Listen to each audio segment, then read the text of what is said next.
Yeah, we are so excited to have you here, Brittany. It's How are you? I'm doing well. How's your day been? My day has been amazing. It's just been up and down, left, right. It's Friday, but Yeah. we're so blessed to be alive, and I'm excited for what we're about to have today. And you coming to Yeah. the room again in live mode. This is about to be serious. I'm Hey. excited about this. That's about all the moves I've got. It's all good. Tell me, what have you been working on recently? Well, I've been having like some one-on-one and smaller classes with like self-massage. And then I was mentioning earlier before we went live that I've had this like epiphany about helping health and wellness professionals to get their copyright. So, blogs, emails, captions on social media. So I'm hoping that we can maybe touch on that like in another future kind of Yeah, podcast or live or something. yeah, of course, definitely. Yeah, that's Yeah. what I've been up to. And you've been busy with all the podcasts and stuff. Oh yeah, the podcasting has been going nuts. Like it's getting to a point where now I'm just wondering, like I'm on overdrive now. I'm just running through the streets of the podcast and giving people constant 1 hour shows, 30-minute shows. And it feels good because I just know that people are listening to this podcast. They're learning, they're taking notes, they're getting better. And that's what makes me happy that somebody can sleep better at night because they were able to hear something from someone that was on the podcast. Absolutely. Yeah, for sure. You're delivering value all over the place. Clubhouse, Instagram, YouTube, podcast. Favors everywhere. Everywhere. You gotta find me. Yeah, you need to build in some breaks whenever you can, though. Like, I said that you're busy through June, so you got to put like some X's on the calendar. Right? Like I'm not free on Sunday, Monday, Tuesday. Just catch me on Wednesday. Exactly. I'm out. Exactly. Wow. It's so good to have you here. I want people to know Yeah. more about you, what you do, and what's about to happen today. Okay, so I will keep this messaging focused because you may notice that I have a foam roller in front of me. So my background, I am a massage therapist. I've been in the field for about 10 years. And Favor and I have another podcast out. If you haven't checked it out, you should go check that out. You can get lots of questions answered. So I love helping clients match to really good therapists. I love helping massage therapists really get clear and find their ideal client. So we're not doing that today, though. What we're doing today is we're going to focus on a little bit of at-home self-care, self-massage, and we have a few tools. So we've got, if you happen to be watching this live or even later, and you have any of these tools, you can give these things a try with me. So we've got a foam roller, and it can be like the smooth one that I've got. It can be longer, shorter. It can have the knobs on it. Whatever you've got at home, just make it work. And then, because I literally want people to have no excuses, we've got a lacrosse ball, which if you have a tennis ball, anything like a massage ball at home, you can use that. And then we have a rolling pin, friends, because literally no excuses. So I'm going to show you how to use all of these tools to help yourself in different areas. So it's going to be an interactive live if you happen to have anything at home. Oh yeah, definitely. This is looking good. I'm excited to see how this is gonna run out because I have been hearing a lot about massage and therapy from home, and it was I think our our clubhouse room that we had amazing guests, and there were also some blind people that came to our, and I was so shocked. Like sometimes when I talk about this sensitive stuff, I don't want to be that person that talked about something that I didn't know about. So when I saw them, I respected them so much for them to even find the room, come in, Yeah.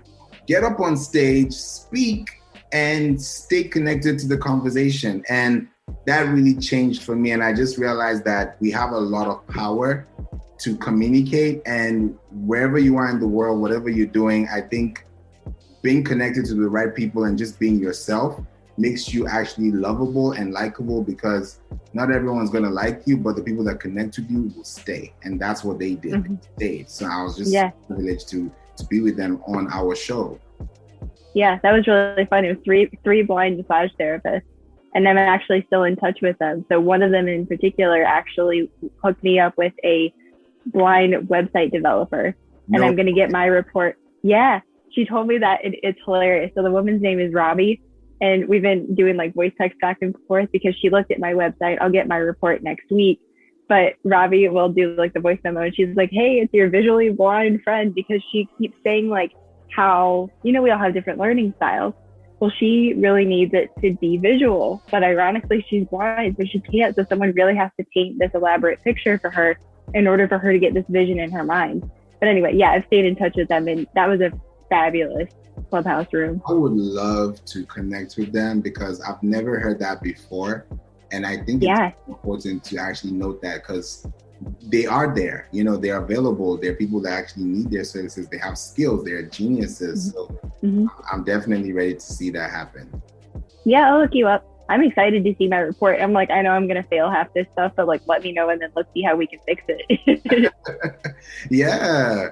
I would love to know more about what you've been also doing with massage therapy from home specifically.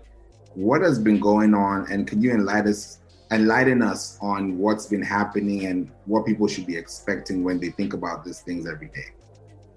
Sure. So you want me to tie it into the class, or do you just want me to share like what's been happening like since lockdown and everything, or a little bit of all of it? Kind of a little bit of both, and then you can segue into the foam roller. That's what I really want to see. But I'm gonna like leave this right here. No. So when everything shut down, I mean, all of us felt really helpless. We were scared and nervous. And I was trying to think, I'm like, I work on people, I touch people, I'm in the same room with them. Like, how in the heck am I going to help them this way? And I quickly realized that we can all help ourselves at home. I had already been teaching this self-massage class in person. So I was like, okay, let's just translate this to video chat, FaceTime, Zoom, Google Meet, whatever. And I was able to book like many people, actually, just one-on-one. It would just be like this, minus the live factor, minus the YouTube factor. They would tell me what they were feeling. I would see what they had at home. Some people had all of these tools. Some people had one.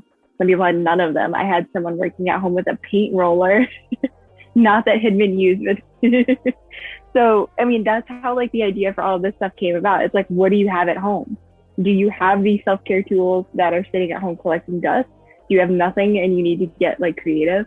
So, for the lacrosse ball, I've had people actually just ball up tons and tons of pairs of socks, because if you get enough of them, it's less intense, but you're still getting kind of the same input for your body in areas that you might not be able to like push or hold or whatever. So yeah, we got really creative. And with me moving, I moved recently from North Carolina to Vermont, and I wanted to stay in touch with some of my old clients and friends and like have like a touch point for them with them pretty regularly. And I wanted to get in front of new people. So I was like, okay, I'll keep these classes going. So I've still got it open. I'm going to kind of feel it out for the next month or so, maybe. I've got Tuesdays at 5 and Sundays at 5 p.m. Eastern time. And we do the same thing. We walk through head to toe, front and back of the body, common areas that people struggle with, and then some interesting connections that people aren't really familiar with. But me as a massage therapist, I'm taking everything I've learned in the studio and I'm applying it for what people can do at home. So it's really fun. And it's always like chill, fun, laid back, whatever. There's tons of swear words flying around, people are uncomfortable. It's like, you know what I mean? So it's like, whatever. You have questions, ask me. You're feeling a certain way, say it. So yeah, that's what the pandemic inspired for me, at least. Wow. What's the first thing that someone has to do when this starts happening? When noticing stuff at home or this class, sit down and breathe. And that's one of the first things that we do. Like, we just drop in with our breath, because I think I've told you, but maybe not. I'm not a huge fan of stretching. And I treated it as an experiment over the last year after my physical therapist friend, she did a ton of research. I was like, you do the research, let me know what you find. She found that it was kind of like a net nothing benefit or detriment. So stretching really didn't do anything to move the needle. But the one thing that did was breath work. So every class that I have, I try to start and end it with breath work if possible, just to get people to sink in and arrive where they're at. Okay, I like that. Yeah. We should definitely try this breath workout. You want to try it? Okay. I'll make us close our eyes. Okay. We'll have us close our eyes. And you can be seated, you can be laying down, whatever, if you're hopefully no one's watching this and driving or anything like that. So we're just going to take a 4-count inhale. We'll pause at the top. 6-count exhale. So you want the exhale to be slower. And I'll guide this a few times. 4-count inhale. 6-count exhale. So you want the exhale to be longer and just continue with the 4-count in and the 6-count out. You want the exhale to be longer so that you're dropping into that rest, relax, restore part of your nervous system. We'll take a few more rounds. 4 counts in, 6 counts out.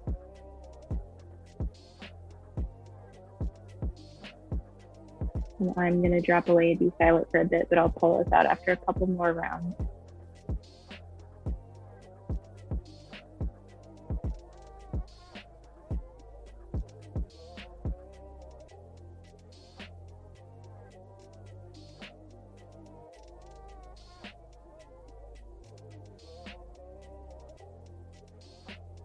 We'll take one more round.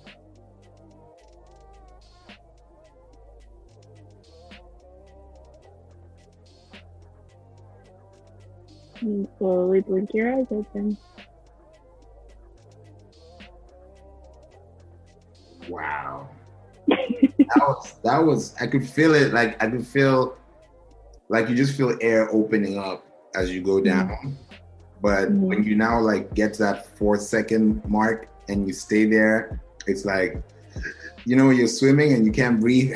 So you come back down. Exactly. And this is good for me too, because I mean, I feel like we all never stop getting nervous when you're on video. So for me, that's huge, because if I don't stop and pause for breath work in the beginning, I just like immediately hop into it. I'm going. And inevitably I can't catch my breath at a certain point. And I'm like, okay, we got to breathe. Exactly. So it's a good tip for anyone going live or doing anything like that as well. True. Especially when you're trying to run and set things up, everything's connected, and then you just be like, woosah. Woosah, exactly. Oh man, I love that. Yeah. Exactly. Now with the foam rollers, what should someone do when they have this at home as a best practice? Honestly, like the number one thing is like make it visible, put it in your way so that you will use it. I like to joke that I have to make it dummy proof for myself. So literally if I have to walk to another room, I'm not going to use it. And that sounds really lame, but I found that a lot of people are the same way. So put it somewhere where you're going to use it. For me, like I've kind of behind this chair actually that's holding my laptop, my fancy setup, I've got like my workout corner. So I've got weights, bands, my yoga mat goes in there, as well as the foam roller. So that's where it hangs out whenever I do my workouts. I've got it nearby, and I just do like, I mean, it doesn't have to be a lot of time. People are so under the impression that it's like, I got to carve out like 30 minutes or an hour. No, just like make it really short. Do like 5 minutes, 10 minutes if you have the time. A little bit every day goes a lot further than a large chunk of time once a week or once a month even. Okay. So when you talk about having that, should they have just one, or they should have a couple around the house? Some people like so I'm a huge fan of the smooth one, because have you seen the ones with like the ridges on it? I have. And the knobs. Uh-huh. So by me using these two tools, I'm essentially pulling apart the foam roller that has the ridges on it. Oh. So the ridges are on there to get more intense and deeper into the muscles and the fascia. This does the same thing, but they're not connected. So I personally like the smooth foam roller, but get whatever you're going to use. If you're going to use a ridged foam roller and you're not going to use a smooth one, don't get the smooth one. If you're not going to use a lacrosse ball, don't get a lacrosse ball. Figure out whatever the thing is that you're going to use and be consistent with, and get that thing. That's my little soapbox. I'll get down from that now. Okay, I like that. Now, when someone is done with the breathing, what should they do next? Because sometimes you just feel like, okay, I'm done and I'm just having crickets everywhere. But what should happen next? What's their next line of action? That's a good question. And honestly, it kind of depends on whatever's going on in your life at that moment or during the day. I love to tell people to do the breath work when they are feeling, maybe you're sitting in traffic obviously you're not going to close your eyes, but you can just sit there and breathe and pay attention to the traffic. Please. If you're at home and the kids are like driving you insane, you can hide in a closet, you can sit on the couch, you can bring them in on the practice, because I mean, they're watching you, they want to do the same thing you want to do. That's a whole other soapbox. We'll leave that in the corner for now. But whatever it is, you know, use the breath work as a tool. So if you're using that in conjunction with doing a self-massage class, just add in some movement. While you're breathing, you can drop into your body and notice what you're feeling. Are you feeling like your lower back is cranky? Are your feet hurting? Do you feel like a little tension in your neck?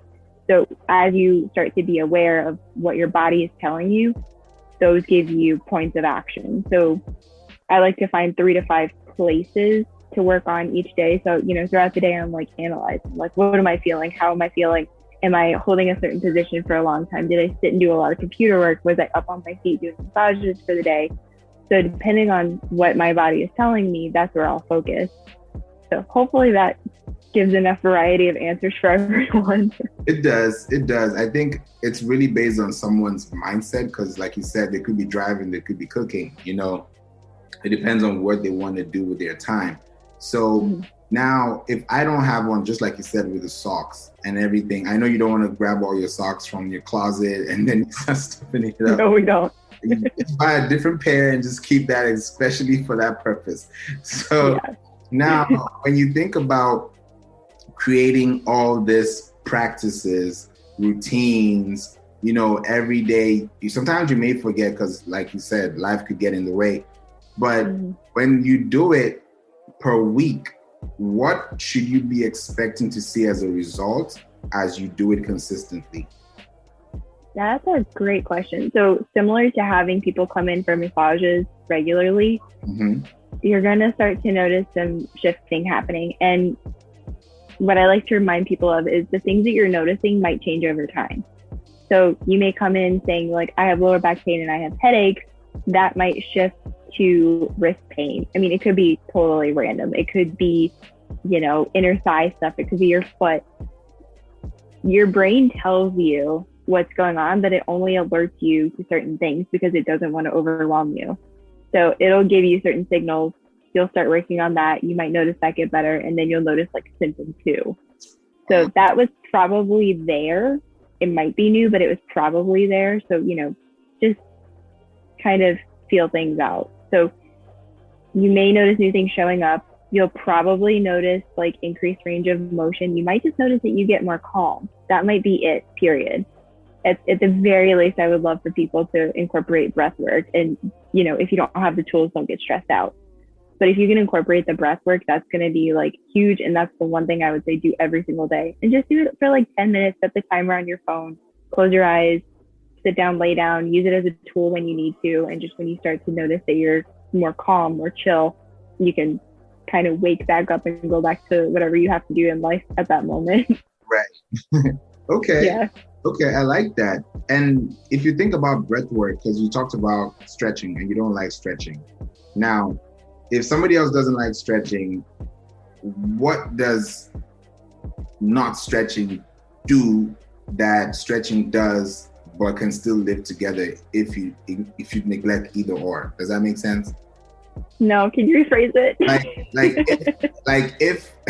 If I don't like stretching, okay, let's actually be practical. I love stretching before workout. You don't love stretching at all. You don't even want to do it. So if I do stretching and you don't, and we both do breath work, do we get different results after, or are we pretty much, are we pretty much one and the same thing? I mean, sticking to what you love and just being consistent with it, your brain's going to be happy, your body is going to be happy. That's going to be good for you. So if you like stretching, keep stretching. If you notice benefit, keep going with it. Incorporate breath work, because I think that will be great for you. But for people that don't really enjoy it or don't have the time for it or don't want to make the time for it, adding breath work in, like we could be besties because it's like an easy thing to do. They can incorporate it. They can ignore the stretching. They can whatever, you know. So I think as long as you figure out something that you can be consistent with and that you're happy with, that's huge. Okay. Does that help a little bit? That helps. It helps because it's preference. At the end of the day, it's not really I have to, but it's a need. And if you can fulfill that, then why not? Go ahead. Exactly. And everybody, literally every body is different. We have different things that happen in our lives, different things our bodies are holding on to, different preferences, different things that make us happy. So yeah, figuring out whatever that secret sauce is for you is do that. Uh-huh. Now, Yeah. when you think about the tennis ball and the rolling pin, what do you do with those things? Because someone's probably thinking, what am I supposed to do with this? Like, is this a cooking show? Is it self-massage? I don't get it. Right. So here's how the rolling pin came about. I love sharing this story. I had a nurse as a client. She had a knee replacement and she felt like her kneecap wasn't tracking properly, but she wanted to see if massage could help. She didn't really want to go to any extreme solutions. So she wanted to come in and see if massage could help. So I had the thought, because one of the connections that I noticed a lot, and I'm going to tilt this, but I like to warn people that this tilting does happen here. So your IT band is here. It's like the middle part where if you had pants on, it would be that line, that seam. This is what we're going to be working on, which is a quad muscle that's just in front of the IT band. If I'm facing you to the front, it's kind of off to the side. Right. And this guy is super important because it's the only quad muscle that crosses the knee and the hip. So if you're sitting down at a desk all day, you're doing this number, this is getting stretched. You go to stand up and there's a knot that's created in that quad muscle. It tilts your pelvis forward, creates, scrunching in your lower back, and creates a whole host of other problems. So that's how this all came about. This woman had a knee replacement. She was a nurse. She was on the go all the time. She couldn't take something like this to work. She was on her feet all day long. So I was like, what can she do? Like, do you have an extra rolling pin? And she was like, yeah, I do. Looked at me crazy. And I was like, cool, take that to work. This chick, she had a pocket in her scrub. She carried this thing around with her all day long. And she used it whenever she felt like she needed it. And it made a huge difference to her. So do you want me to show how to use it? If possible. Okay. I'm going to have to improvise. So if you are, how can I do this? All right. If you're sitting, my knee is going to kind of go down at an angle, whatever works for you. It could be relaxed. You could be sitting back, just lost my lacrosse ball. It could be resting and just the foot could be hanging out, whatever. So find a comfortable position for you. I'm just going to be like this. And I'm going to take the rolling pin and use it kind of like a foam roller. So, I can go all the way down, come all the way back up, go back down. And the nice thing here is that you've got control over the pressure. And what I like to do with the foam roller is we hang out just above the kneecap. So you could hang out, you could kind of make a figure eight or an infinity symbol. And then we could bring it back up. And with this, you want to just kind of pay attention to what you're noticing is feeling sensitive, is feeling tight. And then we can bring it back up to the top and do the same thing. So this isn't going to have really a ton of pressure, but it's enough input to your body where it's going to go, oh, okay, I hear the message loud and clear. So that's the advantage to having that guy. Okay. Now I got to find that lacrosse ball. Hang on. It's okay. The benefits of doing a live show. Right? It's like anything happens. It does. It really does. Okay, I'm back. So that's why the rolling pin can be so helpful. You can toss this in your car if you do have a job working at a hospital. Possibly. I don't know how COVID has impacted things, but maybe you could take this with you. Maybe you can have it in your car, go take a break and sit in your car, something like that. But I like tools that are mobile. You can travel with you. Exactly. Now for the rolling pin, we know it's 4 seconds inhale, 6 seconds exhale. What's the goal? That's the goal, right? Those 10 seconds are what's vital for that practice. Now for the rolling pin, how many times do you do it? And do you just do it till you're tired? Or is there a number that you're supposed to reach on average that at least keeps that muscle and blood flowing? Right. So we're kind of talking about the actual movement, right? I would say I'm a big fan of ignoring the time and going based on sensation. So maybe not going until you're tired, but going until you're noticing that the tight spots that felt sensitive and felt intense have started to feel a little less intense. That's what I would shoot for. Okay. Great question. Yeah. Yeah, definitely. Because people are wondering, what am I supposed to do? How am I supposed to go? They're just like, what do I do this thing? I don't know. Yeah, for sure. What about the lacrosse ball? So that one you can use. I wonder if I should use this to show like an upper back one. Okay. So the benefit of having AirPods. Yeah. Right? So I like using I like using it in between the shoulder blade and the spine. So the shoulder blade and then the spine. You've got a lot of tissue in here. Okay. And what we're gonna do, I like to start lower and kind of close to my shoulder blade and breathe on it, move with it, and then move it up about an inch. So that's kind of what I'll show you, and I'll just show maybe a couple spots. I'm gonna turn my fan down too. Okay. Okay. So if I'm constantly tilting this thing with classes. So I'm just putting that, it's tucked inside my shoulder blade, like I mentioned, and I'm just gonna lay here. I can knock my knees together. I've got my head resting. Now, one of the things I noticed for myself is that I kind of clench in my sacrum and my hips. So I might just like wiggle a little bit to kind of get them to drop so that my body isn't fighting this. And then I'll just hang out. And it feels kind of intense, a little like burning, a little achy. So burning is typically fascia. And fascia is just like this big webbing, like a spider web that's kind of all in and around your muscles, head to toe. Yeah. It connects us, so it's everywhere. And sometimes it just feels a little bit like it's burning if it's bound up, if it's tight. And we breathe. So you could hang out and just take a handful of breaths. But I'm already noticing that the sensations are getting less intense. So what I would probably do is lift up and push the ball up about an inch or so. So like, and then I've got some different. So like to your upper back, right? Yeah, if you can see. Yeah. So my shoulder blade is on the outside and then the ball is on the inside. And I'm trying to just relax my arms.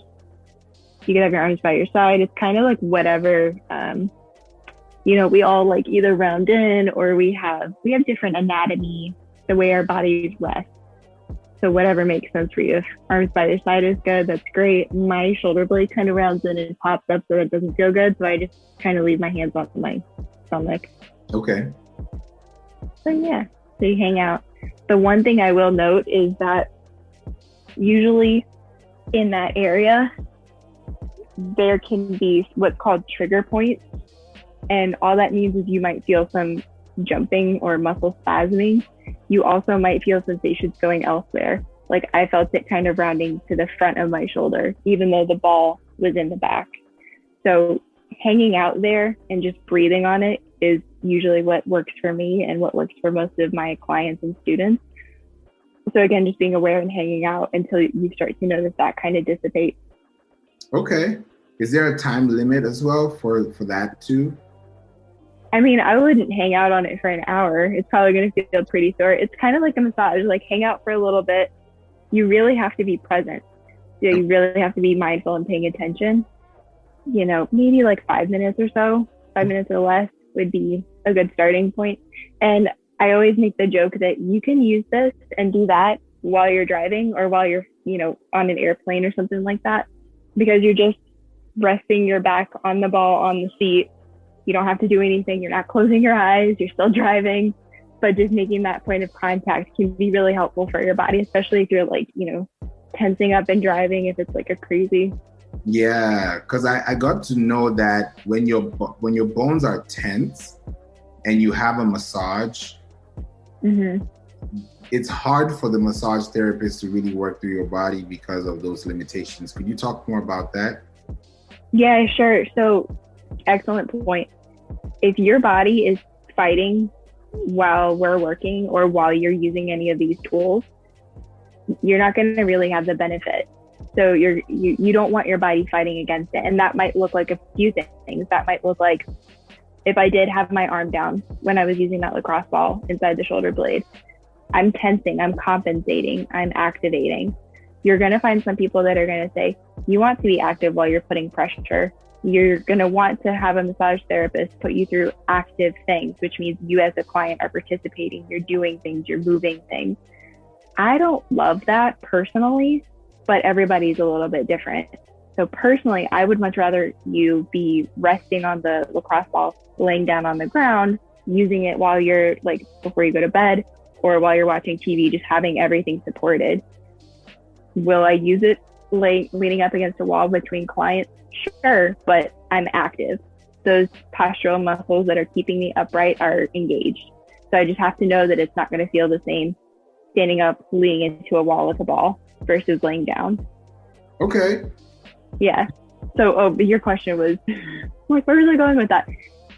As far as like your body fighting it, like you want to try to find a place where your body can just chill, because that's what's going to help get your mind-body connection, your nervous system to be like, okay, I'm all right, I'm fine. I can let my guard down. I can relax. I can let things feel good. So yeah, if you're in a massage too, like tying that in and you feel like you're fighting it, it is not a no pain, no gain situation. It doesn't have to be fluffy and like rubbing lotion in, but you don't want to be sitting there like, I'm fine, you know, taking those short inhales, those short, shallow inhales. Yeah. That's going to make your body think that you're in a bad situation. And at that point, like if you're not feeling good, it's not a great situation. So yeah, hopefully that maybe touches on that a little bit. Yeah, it does. Because my next question was going to be, I'm just like future facing over here. Right? It was because I'm literally going off what I'm hearing, and that's why I love the podcast, because I don't really write scripts. I know what I'm going to say. I have an outline, but I rather let the conversation do its job. And because you mentioned about that particular point, now my question that was going to follow next was going to be, does someone gym or go to the gym before or after massage therapy? Before. Please go before. I'm never going to tell someone not to work out, but it's much more ideal of a situation if you can go work out, run, whatever, be active, be physical, lift stuff, whatever, before the massage, because your body treats massage like trauma. You've got an external force, me, or you've got an external force, the tools, and your body thinks that that's slightly traumatic. Even if it's helpful, it's an external force, which is why your breath is so key, because you're aware that it's an okay, positive situation. So breathing is you telling your brain, which is then telling your body, it's okay, this is not a stressful situation. So doing it before is much more ideal. Okay. I think before is good too, because I had left the gym, I think, for probably 3/4 of last year. And I went for my first massage. I went for the massage of the year, and then the massage therapist was like, "Are you working out?" I'm like, "Nah, I've been really chilling." Like, and you can clearly see, like, "Yeah, you're tense." And I was like, "Yeah, I probably got to do something about that." So as soon as I got back in the gym, especially this year, it's been back to back, feeling so much better. Even when I had the massage, I feel like it was worth my time, worth my resource, worth my spend of everything, and I feel much better. And of course, when you're done, you kind of get that cool sensation after. I don't know what it is, like getting out of the swimming pool. It just feels really fresh. Yeah, it does. I mean, you've got, blood is pumping, everything is just like circulating. And then you've got also kind of got what I call like massage high, where you just look like, literally, what's happening? It's like, what am I doing? Exactly. I love that. I love watching that as people are coming out of the massage room. It's just like, yes, I did my job. Right, because their eyes are rolling, their legs are curled up. Half the time I'm like, do I need to follow you home? You good? You sure you're good? You want to sit here? You want to take a nap? Right. Exactly. Yeah. What would you say is the major difference between self-massage while working at home or working from home and actually being treated by a therapist who's professional? I mean, it's just kind of like what's available to you. Some people, I like providing stuff like this because some people aren't able to or aren't feeling comfortable yet to go out. I think most people are at the point where they're like feeling pretty good and they're ready to get out of break out of home jail. Exactly. So it did provide a nice option, and you can help yourself. And I love letting people or reminding people that they are capable of helping themselves at home.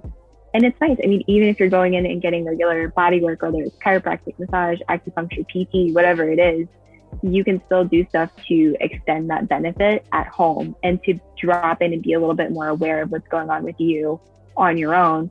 And then you can come in and give us, the professionals, a little bit better cues, or I noticed this about myself. I noticed that about myself. It's helpful and it's great. And it's, really fun for us to watch people really drop into their bodies and really start to notice things, because it's really cool. Yeah. And should they start off with home massage, self-massage first, or should they start with a professional to let them know what to do when they stay at home doing the same thing?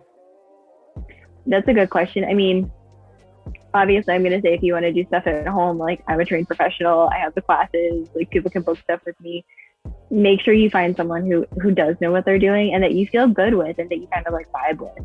Because if you're in a class with someone and you're just like, what the heck are they having me do? Like, I don't like what they're saying. That's not going to be good. That's going to put your body in like a state of protectiveness, right? So kind of like the same thing where you're fighting the massage on the table. It is pretty cool to go have a massage done, to notice things from, input that you're getting from another person. Just making sure in either scenario that you're finding someone that knows what they're doing and that you feel good about. I think those are two really key points. Okay. Yeah. That makes sense. Yeah, I can see that. I can see that. Yeah. Now, I'm wondering, is there anything like a group massage? You mean like a class or like a couples massage kind of thing? Yeah, couples massage I know is available, but like a group, you know how you can have group yoga classes, or you can have an aerobics fitness training program. Can you do the same for massages, or are they very sensitive to like couples and singles? Well, personally, I had these kinds of classes. It would be an hour long and I would do it in person, and it was in a yoga studio. So I was like, I was the teacher. I was like the yoga teacher, but for self-massage. And everybody had their mat, everybody had their spot, everybody had their tools. I encouraged people to bring the stuff that they had at home that was collecting dust, or they just didn't know what to do with it, or, to provide a space of accountability, just like with a workout class. So I've done that. I've also done couples massage workshops. And pre-COVID, when I had a rental space at a yoga studio, I had multiple couples come into the same yoga studio space. I had some massage tables. I had some like bolsters on the ground to kind of mimic, like if you have obviously people have beds at home, but to like mimic having a bed at home and working at home, just to make it so that people could actually transfer the skills to home life. So people seem to really like both of those. It provided accountability. I was someone that, I'm pretty approachable, so people can ask me questions and not feel stupid. There is no such thing as a stupid question, like just ask anything. And then the couples massage workshop was always really like chill but fun. It was like, in that 2-hour space, you had like this little family of people that were like, well, what are you learning? Or like, what is this person doing? So it was fun. Yeah. So there do exist things like that. Okay. Yeah. Because I'm sure some people will be wondering, okay, can I also do this? Because when they go there and they feel inferior, or they have that inferiority complex, and they see another couple, it's kind of like, okay, yeah, we can do it too. It's because it's just that self-confidence. Like I see you like walking in, puffing up your chest, like whatever. Right. Yes, that wasn't the feel at all. At least with my classes, it's like we're on the same playing field. I'm gonna learn stuff. I'm gonna show you stuff. I'm gonna learn from you. Like it's all good. Awesome. Okay. Yeah. This is something I definitely have learned for sure. I didn't think it would be this intense, because it is intense, I think, but it gets easier when you keep doing it on a consistent basis, right? It does, yeah. And just picking stuff like, giving yourself really achievable goals. So giving yourself a time limit of 10 minutes. Find like 3 spots that have been bothering you throughout the day. I have stuff on my Instagram if people want to go check it out. I'm available. Again, like send me a message. I'll send you a video response and whatever. But yeah, like there's tons of stuff head to toe, front and back, that, some people know about the spots. Some people don't know about the patterns. Like that quad one always usually blows people's minds. So it's always fun just like sharing with people and seeing what results they have or what's bothering them, and helping to be a resource for them. Yeah, definitely. This is great. I think Yeah. it's a big step, and everybody that has not done a massage or had one should do one Hmm. because it's vital, and it's just like you waking up in the morning to brush your teeth or take a shower or have breakfast or go to work or take care of your family. It's as important as breathing, literally. Hmm. So if you can't breathe right, you can't function right, and then your heart rate is gonna be bouncing, and then you're gonna pass out in the hot sun in the summer. So you don't want to be That's the short version. exactly. That's the parody version of what you're supposed to be doing. Yeah, Mm-hmm. exactly. Yeah, Yeah. absolutely. Wow, this is amazing. Is there anything that I have missed, or probably something that you should be able to let us know about self massage for people working from home that I probably skipped or overlooked? I mean, there's so many things we could cover, but Okay. drink your water, do a little breath work every day, like 10 minutes, don't kill yourself, and then spend like 5 to 10 minutes working on different spots with whatever tools. And if anybody has any questions, just let me know. If you are new to massage and you haven't had one, I love helping people find a good massage therapist for them. So I'll you know, snoop on people's websites and see if like they've got some keywords and yeah, I like helping people find good people to go see. That's good. And how can Yeah. people find you? Oh yeah, that part. So I'm really active on Instagram and my handle is the letter B dot HERE underscore. So it's B here, it's a play on my name. Yes, I know I'm very clever. So I'm over there. I've recently fallen in love with reels. So I've got tons of those. I have a couple of the self massage class videos are actually posted there. So if you want to kind of get a taste of what it is, those are there. As well as my website is BrittanyHerzberg.com. Very long name. I'm sure we'll provide a link. And on there is a link for the self massage classes as well. So I've got those Tuesdays and Sundays at 5 p.m. Eastern. If anybody is interested, I also book one-on-one with people where we can just hop on a Zoom or hop on FaceTime or whatever it is. So yeah. Awesome. And they can find all this on BrittanyHerzberg.com. Yep.